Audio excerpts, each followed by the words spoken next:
à tous, c'est Hermès, j'espère que vous allez bien, j'espère que vous avez apprécié la vidéo d'hier. On va faire un top crypto des membres aujourd'hui, un petit peu particulier. On les reprend à partir de cette rentrée septembre, on en avait arrêté, c'était fin juin, avant l'été. On va reprendre ces top crypto, je vous inviterai d'ailleurs à en mettre dans les commentaires de cette vidéo si vous voulez qu'on aborde les vôtres et ce sera avec grand plaisir de continuer à les aborder dès la semaine prochaine. Je vais faire un top crypto un petit peu particulier et d'ailleurs avec les académiciens ce soir à 20 h, on reprendra des vidéos qu'on avait faites il y a plusieurs mois en arrière, mon top crypto pour les 10 prochaines années et le top 10 crypto des cryptos qu'il ne faut surtout pas acheter à ce moment-là. Et on fera une petite comparaison, est-ce qu'on a eu tort, est-ce qu'on a eu raison, est-ce qu'on a gagné, est-ce qu'on a perdu, et on fera ce travail-là tout à l'heure à 20 h. Pour ce qui nous concerne, on va travailler sur Dogecoin, on va bien évidemment parler de Bitcoin, Ethereum potentiellement, et bien d'autres choses, et vous allez voir un petit peu toute ma réflexion et comment on va construire cette vidéo, ça va être extrêmement intéressant, en tout cas je vais prendre beaucoup de plaisir à vous partager ça, et qui va tout simplement nous ramener à la maison, vous allez comprendre pourquoi, on commence maintenant. Avant de commencer, je vous invite toujours à rejoindre le Discord des rois du marché. Vous trouverez le lien dans la description, à l'intérieur une documentation qui s'appelle la stratégie des 4 rois. N'hésitez pas à l'utiliser, vous en imprégner, vous en inspirer, pour vous aussi trouver votre propre style d'investissement, que ce soit sur le court, moyen, long terme. J'utilise depuis plusieurs années et cette stratégie prend tout son sens depuis plusieurs mois, voire années également. Et j'espère que vous en avez trouvé pour votre argent, tout simplement. Elle est complètement gratuite, disponible sur le Discord des rois du marché. On va parler ici directement de Bitcoin. Il se passe strictement rien. Bon, bah, s'il ne se passe rien, on attend des news. Si on n'a pas de news, bah, il ne se passera rien. Donc un petit peu de volatilité, ça ne veut pas dire qu'elle ne peut pas revenir, cette volatilité, puisque généralement, on commence à avoir une forme de soubresaut sur ces marchés financiers à peu près à 6 mois de l'halving. Et je l'annonce, on est quasiment à 6 mois de l'halving. Et ouais, on est à 6 mois de l'halving. Et d'ailleurs, on est à 6 mois d'un double effet qui se coule. À la fois l'halving, que ceux qui croient pas, que c'est un non-événement, non ce que vous voulez, etc., on s'en fiche. En fait, c'est autoréalisateur. L'objectif, c'est que tout le monde soit dans le même sens au même moment. C'est ça le but du jeu. Alors bien évidemment que tout le monde soit dans le même sens dans le même moment pour piéger tout le monde. C'est un fait. Aucun problème avec ça. C'est pas complètement impossible. Ça veut pas dire que, entre guillemets, la news ne sera pas vendue sur l'halving. Mais ça reste autoréalisateur. Et il y a des choses qui se passent à ce moment-là parce qu'on fait parler de Bitcoin et on retrouve une forme d'intérêt. Et aujourd'hui, ce qu'on sait, c'est qu'à 6 mois de l'halving, il n'y a jamais eu aussi peu d'intérêt sur ce marché que ce qu'on pouvait en fait retrouver en 2019. Oui, il y a plus de monde en termes de densité, mais l'intérêt de cette masse de monde qui est récemment arrivée a été beaucoup plus forte en termes de désertion que ce qu'on avait vécu en 2018-2019. Et on a moins chuté sur Bitcoin qu'en 2018-2019, si vous reprenez ces fractales-là. Deuxième effet qui le coule, les ETF. Et ouais, on sait que Gary Gensler a repoussé de 45 jours, ça a surpris personne, il va pas en fait expliquer que voilà, Grayscale gagne un procès et puis bah moi 2 jours plus tard je valide l'ETF de BlackRock, parce que clairement c'était même un non-sens évidemment qu'il avoue, ça aurait été une disgrâce totale et une incompétence totale, donc bien évidemment qu'il va gagner du temps pour tout simplement sauver sa face, hein, Gary Gensler, ça finira par arriver, il y a quasiment 100% de chances que ça arrive en 2024. C'est pas moi qui le dis, c'est tous les économistes et les analystes de BlackRock, de JP Morgan, de tout ce que vous voulez, et de Navarre. Et vous avez l'ETF en fait qui arrivera probablement en mars. Donc double effet qui se coule. Dans 6 mois, vous avez l'ETF, dernier délai, et vous avez l'halving.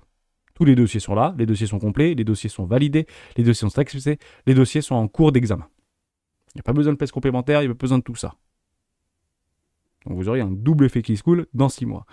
Et c'est le meilleur moment de commencer à s'intéresser à des crypto-actifs qui ont été en fait récemment listés ou récemment droppés sur les échangeurs et nos échangeurs préférés. Je vais vous expliquer pourquoi dans cette vidéo. On commence juste avec une première news. Une première news, c'est celle-ci. Je trouvais ça très sympa.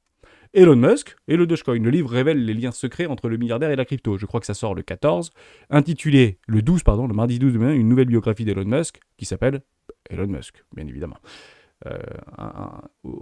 Et en fait ça a beaucoup été relayé par Numérama, par 01net, par Cryptos, etc. Juste des passages en fait qui avaient été documentés par l'écrivain sur Dogecoin. Pourquoi il l'avait fait, etc. Est-ce qu'il peut avoir un petit effet, entre guillemets, de hype, ou un petit effet qui se coule, un petit effet de volatilité pour le 12 septembre? Je ne sais même pas s'il est déjà sorti d'ailleurs aux États-Unis, ce bouquin-là. C'est une très bonne question. Je ne vais pas vérifier. Mais ça peut faire un petit quelque chose. Faites attention à ça. Ça ira pas télescoper Dogecoin à $1. Soyez complètement rassurés par rapport à ça. Mais on peut en fait mieux comprendre peut-être, et je vais travailler dans ce sens-là pour essayer de mieux comprendre qu'est-ce qu'il voulait faire en fait, mais il y a quelques années en arrière vis-à-vis de Dogecoin. Et il y a apparemment des passages qu'on peut retrouver en fait là-dedans qui sont en fait en adéquation avec ce qu'on pouvait en fait penser nous précédemment, ou en tout cas ce que je pouvais penser dans ma réflexion, là où je vous avais fait une vidéo qui avait plutôt bien marché d'ailleurs, qui s'appelle Dogecoin, pourquoi je fais all-in. C'était il y a plusieurs mois en arrière, voilà, il y a 5-6 mois en arrière, 12 000 vues, ça avait super bien marché, et je vous avais d'ailleurs teasé, est-ce que j'hésite, et vous, les rois du Bitcoin, à les rois du Dogecoin. Et vous comprendrez en fait toute ma réflexion par rapport à Dogecoin, peut-être que vous ne l'aviez pas vu cette vidéo, et je vous invite très fortement à aller la regarder, et même la commenter, hein, pourquoi pas, parce que elle a beaucoup en fait fait réagir, beaucoup de débats et beaucoup d'interactions, et qu'elles soient positives ou moins positives, que ce soit dans mon sens ou complètement à mon opposé, bah c'est toujours très intéressant de pouvoir échanger et débattre par rapport à nos réflexions, bien évidemment. Donc, ça m'a permis en fait de réenclencher finalement un peu le Dogecoin. Est-ce que ça peut être super intéressant, pas super intéressant? Je reste complètement convaincu qu'il a une idée derrière la tête, ce bonhomme-là. Hein, franchement, je pense qu'il y a une idée dans la tête. Et ce qui m'a juste surpris sur les lignes, même si on le savait, mais là ça a été retranscrit, donc si c'est retranscrit par écrit, c'est peut-être qu'il y a quand même une forme de légitimité et une forme d'importance par rapport à l'écrivain, ou à celui qui écrit, je ne sais plus comment ça porte un nom spécial, c'est pas un scénariste, mais vous avez compris l'idée, par rapport en fait à cette volonté avant de racheter Twitter, de vouloir créer sa propre blockchain et son propre réseau social sur la technologie blockchain. En fait, si vous êtes l'homme le plus riche du monde, grosso modo, vous pouvez à peu près tout faire et tout vous offrir. Il n'y a pas vraiment de problème par rapport à ça. Mais si vous décidez de déposer 44 milliards de dollars pour acheter un réseau social qui aujourd'hui comptait 350 millions d'utilisateurs, donc vous êtes petit par rapport aux autres, hein, finalement c'est à peu près ça l'idée, et que vous ne créez pas votre propre réseau social, alors qu'à ce moment-là, il y avait quand même pas mal de hype au niveau des technologies blockchain, etc., c'est que c'était trop tôt. C'est qu'il n'était pas prêt. Et c'était que technologiquement parlant, bah, ils n'étaient pas prêts. Il n'y avait pas les talents, il n'y avait pas les penseurs, il n'y avait pas les développeurs, il n'y avait pas tout ça. Ils ne pouvaient pas en fait embaucher du jour au lendemain 1000 personnes qui allaient travailler jour et nuit sur les technologies blockchain pour créer son réseau social en l'espace de 8 mois. C'était pas possible. Maintenant, est-ce que Dogecoin aurait pu, oui ou non, en fait, devenir la monnaie du réseau social, de ce réseau social imaginaire? La réponse est oui. La question est, est-ce que oui ou non, ça peut devenir la monnaie du réseau social de Twitter? Bah, la réponse est oui. Mais pourquoi il ne le fait pas? En fait, on va essayer de réfléchir de façon très logique, que du bon sens. Il faut de l'intérêt pour mettre en fait en place une monnaie. Je prends l'exemple de PayPal, on en a parlé début de semaine ou la semaine dernière. PayPal a lancé son stablecoin, le PWUSD. Ça marche pas. 95% du truc, ils sont encore dans les coffres, enfin dans les wallets, ça n'a pas bougé, tout le monde s'en fout de son truc. Bon, je vous pose une question. On va sur Twitter, on y va ensemble, il n'y a pas de problème avec ça, et vous lancez Dogecoin. C'est la monnaie du réseau social. Bon, franchement, qu'est-ce qu'on s'en fiche en fait? Tout le monde s'en fout. Vous allez lui faire quoi avec votre truc? Éventuellement, il y aura peut-être un intérêt pour dire, à partir de maintenant, toutes les publicités sur Twitter, vous les payez en Dogecoin. Donc tous les annonceurs doivent payer leur publicité sur Twitter en Dogecoin. Ok? Tu risques d'en faire fuir pas mal quand même, donc faut faire quand même gaffe à ce genre de truc, sauf si t'es de haut mur. D'autres utilités? Vous avez des biens à acheter sur Twitter? Vous avez des services à acheter sur Twitter? Hormis, pour être certifié, vous êtes obligé de passer avec du Dogecoin? Ouais, ok. Bon, c'est un peu maigroulette le truc quand même. Par contre, si vous faites ça avec Facebook Shopping, par exemple, et que vous obligez finalement les personnes qui veulent mettre sur Facebook de payer en Libra, là, il y a du sens. Parce qu'en fait, c'est quelque chose qui est très ancré. Je vous prends l'exemple d'Amazon. Amazon oblige à acheter en fait tout le produit en Dogecoin. Là, il y a vraiment du sens. Bon. D'ailleurs, si je voulais que je vous pousse un petit peu plus ma réflexion, on est quand même en train de voir une espèce de FUD entre les bastons d'Elon Musk et de Mark Zuckerberg. À mon avis, ça va se finir comme Steve Jobs et Bill Gates, avec une grosse accolade, un gros câlin. Ils vont faire un partenariat et je ne sais pas comment ça va se passer, mais ça va se passer. La question à savoir, c'est est-ce que oui ou non Dogecoin pourrait être de la partie? Je vais m'arrêter là, mais comme ça, vous avez un petit peu ma réflexion. Je pense que regardez cette vidéo d'ailleurs, hein, qui a surpris tout le monde. C'est pas parce que c'est complètement fou que ça ne peut pas arriver, ça s'est passé il y a une trentaine d'années entre Steve Jobs et Bill Gates, ce fameux partenariat. Je serais très peu surpris qu'il y ait quelque chose qui se passe entre Facebook, entre Mark Zuckerberg et Elon Musk. Vous n'envoyez pas votre Tesla en pilote automatique devant la baraque de Mark Zuckerberg. Si c'est... Alors après, ça peut être que du bullshit, ou etc. Mais je pense que finalement, ces mecs-là sont pas si ennemis, je pense qu'ils sont surtout copains comme cochons, qu'on peut dire dans le jargon, si vous voulez. Donc à mon avis, il y a des trucs qui vont se passer, je pense que c'est beaucoup trop tôt. Hein, généralement, ça arrive proche des tops de marché, ça permet d'accélérer, si vous voulez, ces news-là, partenariat entre Twitter et Facebook pour Dogecoin, ça permet en fait d'accentuer, d'accélérer des hausses complètement irrationnelles, complètement folles, si vous voulez. Mais en fait, aujourd'hui, si on prend un cas d'usage de bon sens, vous mettez Dogecoin en... Qu'est-ce que s'en fout en fait? Même moi je l'utiliserai pas quoi. Je sais même pas en quoi. Je sais même pas si eux ils savent comment on pourrait l'utiliser ce truc-là. Si vous voulez changer votre photo de profil, il faut payer en Dogecoin avec 0,5. Non mais sans déconner, arrêtez les conneries. Il n'y a aucune utilité aujourd'hui par rapport à cette monnaie, par rapport à ce token. Mais on peut le voir un petit peu différemment et ça c'est ce que je vous avais mis dans la vidéo précédemment. On va juste parler de Dogecoin, on va regarder un petit peu au niveau de graphiquement parce que c'est aussi le but de la vidéo. Je suis personnellement investi dans Dogecoin. On est exactement sur notre moyenne mobile à 20 périodes en trimestriel. C'est pas il n'y a pas meilleur endroit pour pouvoir en fait commencer à investir sur des tokens. Hein. C'est pas sur les 70 centimes ou c'est pas sur les 40 centimes. C'est clairement ici qu'il faut, même sans regarder le prix, hein, enlevez-le le prix. Hein, grosso modo, c'est, je sais même plus comment on peut faire pour l'enlever ce prix. Je sais pas comment voilà, on va le cacher. Bah, grosso modo, si vous arrivez par là, hein, sur des poches un petit peu de volume, etc., bah, vous pouvez bien sûr commencer à investir là-dedans, c'est plutôt intéressant. Et sinon, vous avez des petits trous dans le volume profile, juste ici, qui peut être aussi intéressant. Donc, investissement 1, super. Grosso modo, à moins 50%, investissement 2. Et investissement 3, avec une magnifique structure en W weekly, potentiellement. Je sais pas, je connais pas l'avenir, je sais pas si tout va pas s'effondrer, mais techniquement, on voit que c'est racheté. Et ce qu'on recherche, en fait, nous, en tant qu'investisseurs, clairement, hein, ceux qui utilisent et qui s'imprègnent de la stratégie du 4-3, c'est un cours horizontal. Et plus ça latéralise, plus les expansions sont explosives. Plus la latéralisation, plus la congestion, plus l'accumulation est forte, plus l'expansion va de pair, tout simplement. Donc, alors ça, c'est pas une accumulation, c'est clairement une forme de réaccumulation. On piège beaucoup de vendeurs et puis après, on short squeeze tout le monde. C'est juste formidable parce que ce truc est une arnaque, ce truc est un scam, ce truc est tout ce que vous voulez. Et on a mis tout le monde du mauvais côté. Hein, c'est un petit peu le but du jeu. Donc, attention à ça, bien évidemment. Mais dans l'idée, hein, je pense que ce petit Dogecoin peut atteindre les 1$. Et je pense que tout le monde dira, je te l'avais dit. Ben moi j'y étais là. Bon, j'ai tout vendu parce que je me suis fait avoir et puis j'en ai plus, j'ai tout vendu. Mais vous voyez que c'est bien arrivé à 1$. Bon, aujourd'hui, personne n'y pense, personne n'y croit. Ben moi je pense qu'on ira chercher les 1$ au niveau de Dogecoin. Ça fait partie, pas compliqué. Vous demandez à 1000 personnes dans la rue qui connaissent les crypto-monnaies, qui ont déjà entendu parler, 1 Bitcoin, 2 Dogecoin, 3 Ethereum. C'est pas compliqué. Hein. Je crois qu'à un moment donné c'était Bitcoin, Ethereum, Dogecoin. Maintenant c'est Bitcoin, Dogecoin, Ethereum. C'est incroyable. Donc la première chose que vous allez faire quand vous serez, entre guillemets, hypé par les halvings, par rapport aux ETF, par rapport à tout ce que vous voulez, à la performance, c'est comme ça qu'on invite le retail, la performance, vous ne pouvez rien faire. Vous pouvez leur dire c'est le pire moment d'investir, vous ne pouvez rien faire. Aujourd'hui, expliquer aux gens de ne pas investir dans Nvidia ou dans Apple. Déjà, on ne sait même pas si c'est réel. Est-ce que c'est vraiment une mauvaise idée d'investir dans Apple ou dans Nvidia? Prouve-moi que c'est pas bon, alors que tout est canonissible, tous les résultats sont canonissimes, c'est les meilleurs produits du monde, c'est les meilleurs tout ce que vous voulez du monde. Bon bah ouais, mais bon, c'est que peut-être ça vaut peut-être pas ça, quoi.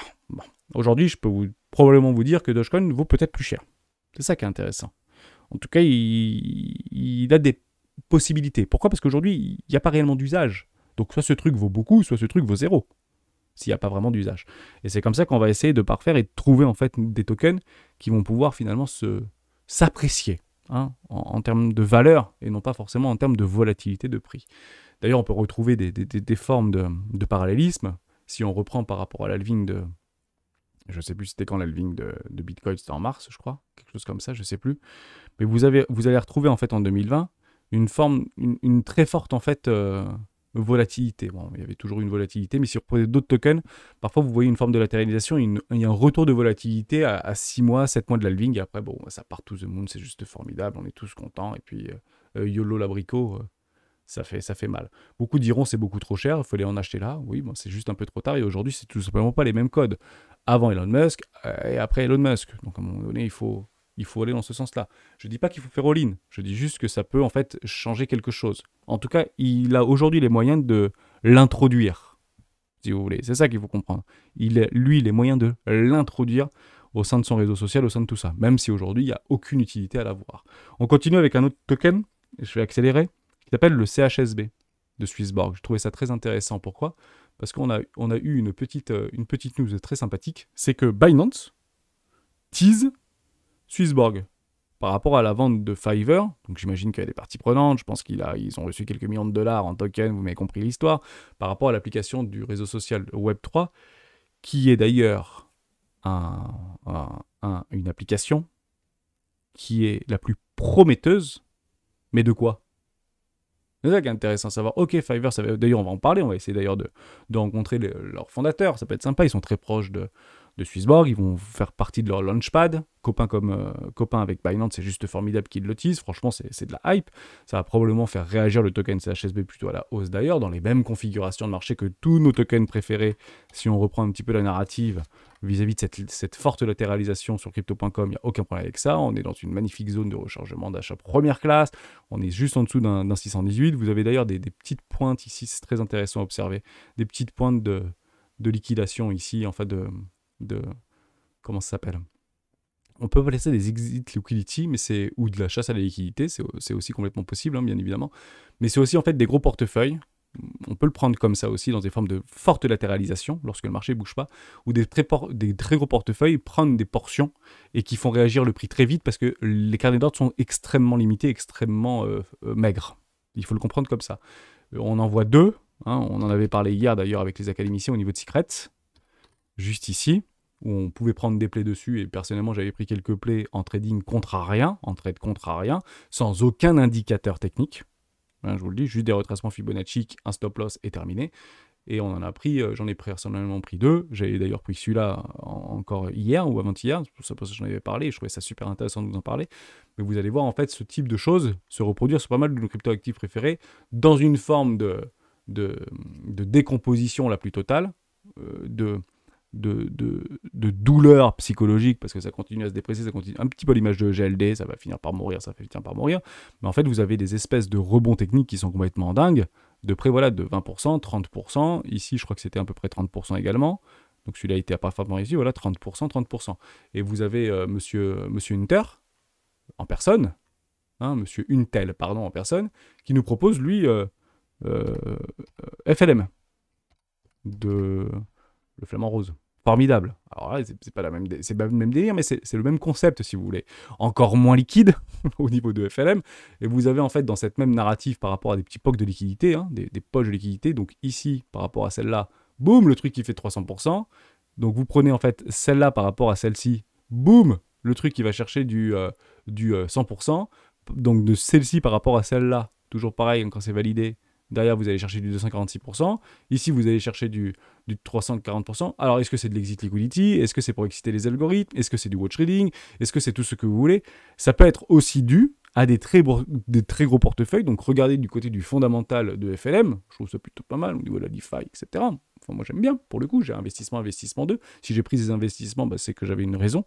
Je peux reprendre ces raisons-là et puis j'attendrai des magnifiques structures qui pourraient en fait arriver d'ici 6 mois ou 1 an. C'est pas très grave et je pense que je serais peut-être un tout petit peu trop près de mon investissement 2. C'est très peu capitalisé, mais ça peut être de très gros portefeuilles qui achètent doucement en fait et qui font en fait des déplacements de prix parce que les carnets d'ordre sont très maigres.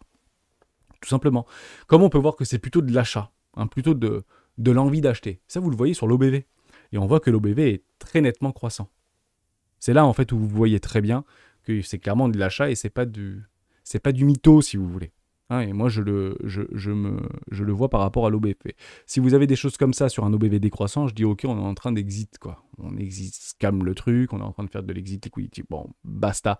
Mais si vous avez, en fait, un OBV plutôt croissant, c'est plutôt intéressant. En tout cas, c'est comme ça que j'arrive à casser, si vous voulez, ces narratives pour dire on est en train de nous sortir quoi, toute la liquidité de ce truc-là. Je dis pas que c'est obligatoirement que ça va marcher, je dis juste que ça va finir par complètement se latéraliser jusqu'à en fait déplacer la valeur parce qu'il y a une news qui va arriver que nous ne connaissons pas, mais que peut-être que des gens qui sont déjà là commencent à acheter. Et c'est difficile pour des très gros portefeuilles.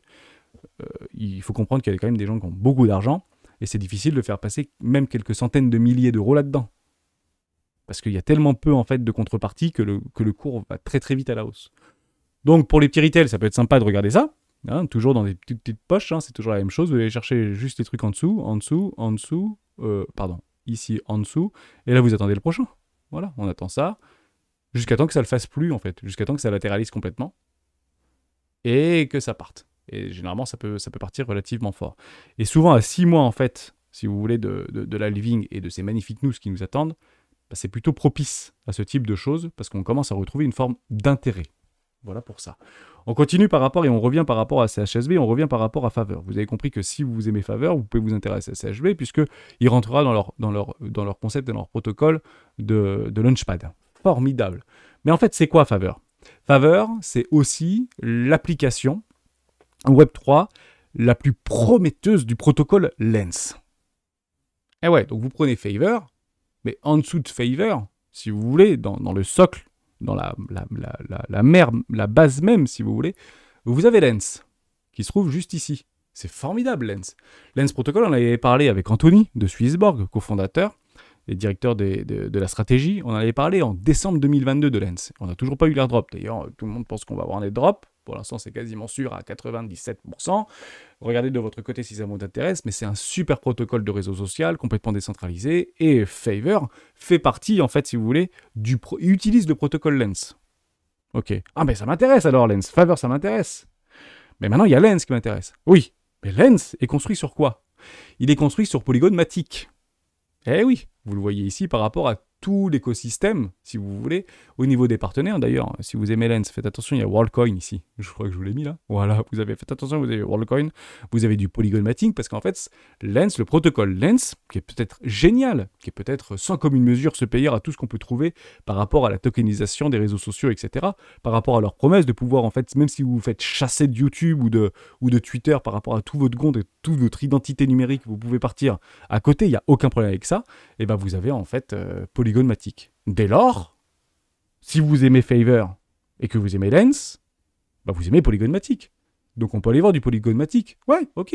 Allons voir du Polygon Matic. Mais à ce moment-là, Polygon Matic, c'est quoi? Matic Polygon. C'est un layer 2. Layer 2 sur quoi? Sur Ethereum. Dès lors, si vous aimez Favor, vous aimez Ethereum.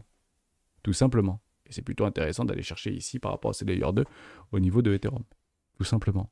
Donc vous avez bien compris qu'en parlant de CHSB, qui va en fait proposer sur le Launchpad Favor qui est directement une des applications les plus prometteuses de Lens Protocol, qui lui-même, Lens Protocol, va faire un airdrop pour avoir un token qui sera très probablement utilisé pour rien au début.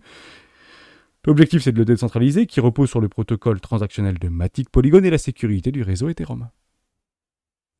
Donc quand vous voyez Favor, vous voyez Ethereum. Tout simplement. Et on ne voit pas Atom, on ne voit pas Polkadot, on ne voit pas Avax, on voit Ethereum ici. Donc essayez toujours d'avoir dans votre portefeuille, c'est toujours la même chose.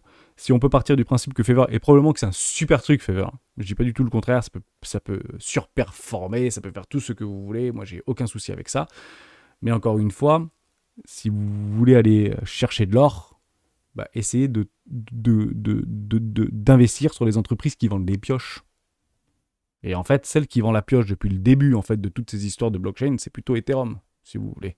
C'est le number one, incontesté. Et les capitaux drainent vers Ethereum. Donc oui, c'est très valorisé, c'est très important, etc. Mais parfois, on prend peut-être moins de risques à essayer de trouver les entreprises qui vendent les pioches plutôt que les petites cryptos qui auront peut-être une chance sur 1000 ou une chance sur 5000 d'aller trouver la pépite ou le diamant le plus gros de la planète, etc. Oui, ça va arriver. Oui, il y aura des expansions de tout ce que vous voulez. Et en parlant d'expansion, on finira juste là-dessus, puisqu'on est encore une fois à 6 mois de halving. Et à 6 mois de halving, qu'est-ce qui s'était passé? À 6 mois de halving, vous avez du Solana, par exemple, qui a été créé ici en 2020. À peu près 6 mois, 5, 6 mois, 7 mois, il a été listé à peu près au niveau de l'halving. Vous n'allez jamais regarder au niveau des prix, vous regardez toujours au niveau des market cap, et les market cap à ce moment-là étaient aux alentours des, pas beaucoup, 2 millions de dollars. Puis après, on est monté en 2021 market cap 3 milliards, enfin 83 millions de dollars, 1 milliard de dollars, etc., etc. Oui, mais à ce moment-là précis, comprenez-le bien, c'est que c'était la market cap par rapport au token qui était disponible sur les exchanges, qui était dilué, si vous voulez. Pas la capitalisation totalement diluée. Parce que partez du principe qu'aujourd'hui, la capitalisation, c'est 11 milliards. Mais aujourd'hui, on sait qu'il n'y a que 8 milliards de tokens, en termes de valorisation, si vous voulez, qui sont actuellement disponibles par rapport à alors, pas forcément disponibles, puisque ça peut être stacké, etc., mais techniquement échangeable, dans l'absolu. Partez du principe que lorsqu'on était là-haut, avec des valorisations à 74 milliards de dollars, partez du principe que ça, c'était à combien, à votre avis? Faut regarder au niveau de l'inflation, etc., mais c'était délirant. Il y avait marqué 70, là, il y avait marqué 80 peut-être. Ou 100, peut-être 100 milliards, j'en sais rien, en maximum dilué. Donc on s'en fiche. finalement, pour tous les projets qui commencent à arriver, et je vais vous en parler de quelques-uns, puisqu'on arrive à 6 mois finalement de l'effet qui se coule, vous prenez du... Alors je vous en reparle parce que je les ai dans la tête, hein, mais vous pouvez regarder ce que vous voulez. Vous avez du SEI, par exemple. C'est intéressant de regarder au niveau de la market cap, qui aujourd'hui est équivalent à peu près à 200 millions. Donc oui, c'est plus par rapport à il y a 2 ans en arrière ou il y a 10 ans en arrière. Ce qui valait aujourd'hui 10 millions sur Solana, si vous voulez, bah, ça correspond peut-être à 10 fois ou 20 fois plus par rapport à la maturité du marché. Ça évolue, il y a plus d'adoption, il y a plus de participants sur ce marché, donc autant en fait en profiter. Et derrière, vous avez 1 milliard. Mais ici, vous verrez peut-être 100 milliards. Et ce truc va peut-être se télescoper. J'en ai pas la moindre idée. Vous avez de l'Aptos, vous avez du Shui, vous avez tout ça en fait. Aptos. C'est exactement la même thématique.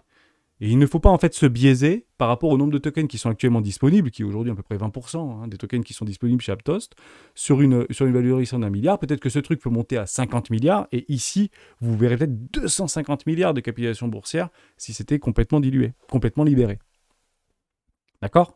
Ça, c'est juste en fait de retrouver la raison, la rationalité, pour dire est-ce que ce truc est tenable par rapport à cette valorisation. Parce qu'après, vous avez tous les vestings, on ne va pas refaire ces travails-là quotidiennement, vous avez les vidéos et vous commencez à le comprendre. Finalement, par rapport à des locks, par rapport à des unlocks, etc. Qui vont nous vomir dans la tronche, si vous voulez.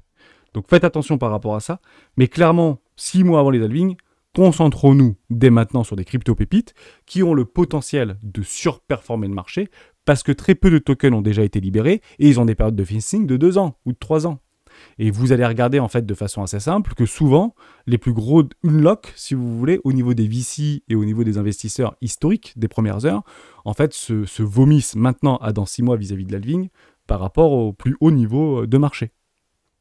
Donc, il faut comprendre aussi quelque chose, c'est que tous ces gros protocoles comme Lens, comme machin, comme bidule, comme truc-muche, comme tout ce que vous voulez, ils n'ont plus le choix. Ils ont 3-4 mois pour sortir là. Donc je pense que ça bosse très très fort. Donc ne nous laissons pas non plus biaisés par rapport à tout ce qu'on peut voir vis-à-vis de GitHub, enfin GitHub, etc. Vis-à-vis des développeurs. C'est super important parce que vous allez voir beaucoup de mouvements parce qu'ils n'ont plus le choix que de le sortir maintenant. S'ils le sortent en plein bull run, qu'est-ce que vous voulez faire ? C'est trop tard, si vous voulez. Il faut le sortir juste avant ou carrément quelques mois avant, et le quelques mois avant, c'est maintenant. Et il y a la possibilité de faire quelques arbitrages ou essayer de dévisser ou d'arbitrer quelques crypto-monnaies qui peut-être font plus rien, qui n'avaient pas fait de nouveaux ATH par rapport au cycle de 2021, pour pouvoir en mettre dans ces tokens-là. Je parle d'Aptos, je parle de Sui, je parle de tout ce que vous voulez. Je pense que ça vaut beaucoup, ça vaut déjà probablement encore trop cher si vous voulez. Voilà, 5 milliards, peut-être que ça vaut 2 milliards. J'en ai pas vraiment d'idée, mais il faut regarder la market cap par rapport au supply disponible. Aujourd'hui, on parle de 300 millions. Et ce truc-là, par rapport à une très forte demande qui pourrait arriver dans des cycles haussiers, peut en fait être télescopé à, voilà, ça peut faire x10, x20, x30. Ici, vous allez voir x10, x20, x30, 100 milliards peut-être. Ouais, mais par rapport au supply disponible, à hauteur de 19%, qu'est-ce qu'on s'en fout, quoi. Enfin, à hauteur de pas beaucoup, voilà, 7%, pardon, 8%. Vous imaginez bien. Et ça, c'est encore une fois regardé par rapport au unlock, par rapport au vesting, par rapport à tout ça. J'espère que je vous ai aidé. J'ai pas plus de choses à dire. On se retrouve à 20h pour les académiciens et on parlera de top crypto pendant 10 ans et top crypto qu'il faut surtout pas acheter. On en discute tout à l'heure.